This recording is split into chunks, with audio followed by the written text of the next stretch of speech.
Speaker of the House Kevin Cotter from Mount Pleasant, who drove up from the state capitol and started with us on 92.1 FM, and then you get to Mount Pleasant, you switch to WMMI, and then you get up to Petoskey. You had us the whole way, so that's very nice of you. That's right, and enjoy listening daily. Thank you. It is interesting to be here because you find a combination of people. Just before you walked in fact, Tim Grimel was here. I don't know if you heard what he said or not. I didn't. Here we are on Bucolic, Mackinac Island, looking at the Straits of Mackinac, Kumbaya and all that stuff.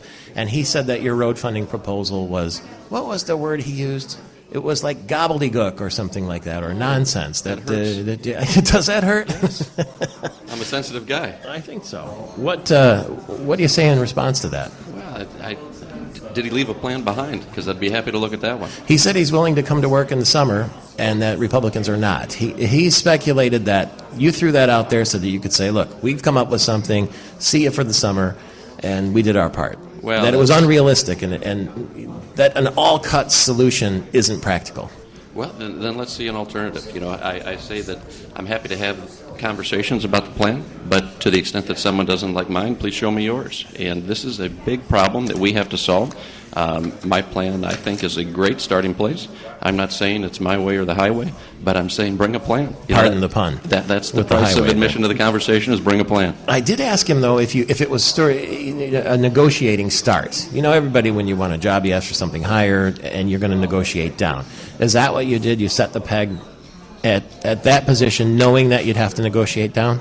Well, I think I started it at a place that I like, that a lot of members of our caucus like, but at the same time, we're willing to be open to a solution. At the end of the day, we've got to get 56 votes in the House, and, I'm looking for the plan that can do that, because underlying all of this is the fact that we have to fix the roads. That's the one thing I know with certainty, and that's the one thing that I'm committed to. But how does it make you feel, though, when even the governor doesn't necessarily agree that you can do it with all cuts? Well, I don't take it personally, because the governor isn't coming out calling it googly-gook and taking political shots. He realizes also, while I'm cautious never to speak for him, he knows that the roads need to be fixed. He's been talking about that publicly, and I appreciate it. That's somebody I can work with. He's going to be standing here in about an hour from now, and I might say, well, why can't it be all cuts?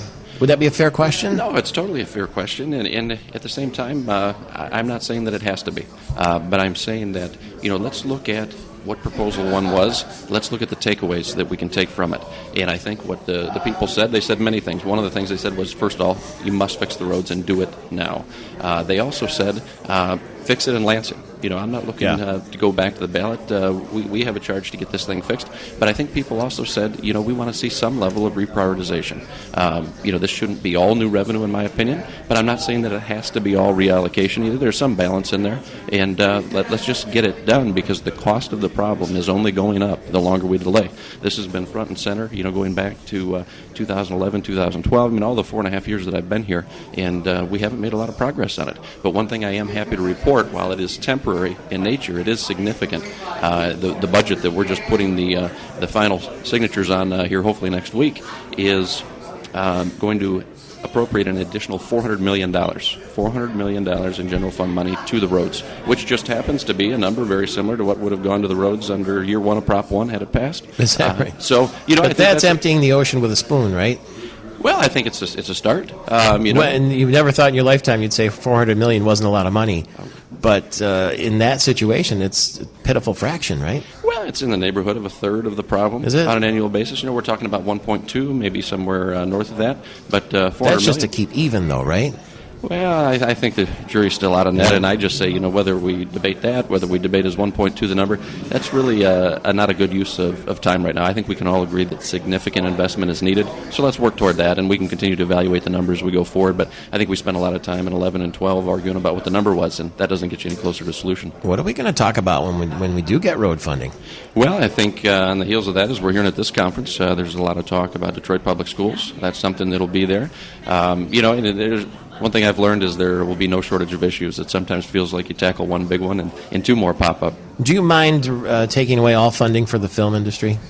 Do I mind? The rebates and so forth? As far as the credit program, no, I've been a big proponent of that. I want to get that done, yes.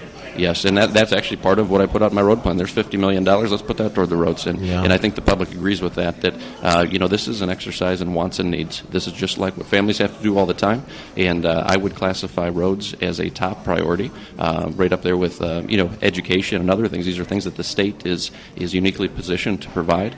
And as we look at wants and needs, film and other things, we've got to get serious. Well, tourism is one of our top 3 industries. Yes. And I know we talked about this before, but you didn't mean to say that we would do away with the Pure Michigan campaign, did you, or did you? Well, not only did I not mean to say it, I didn't say that. The plan, what it said was MEDC needs to be part of the solution here and do some belt tightening.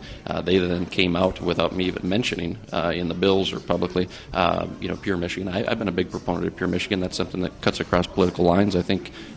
Is that like grabbing a hostage with a gun to its head and saying, "Okay, you want us to do it"? I think it's injecting a little bit of emotion into this debate, and like what I've made clear is that's not what we said at all. They're free to reprioritize. We'll help them do that. Pure Michigan does not need to be spared. I think it's a great program. We get a good return on it. Let's keep it. Okay, yeah, $6 to every dollar.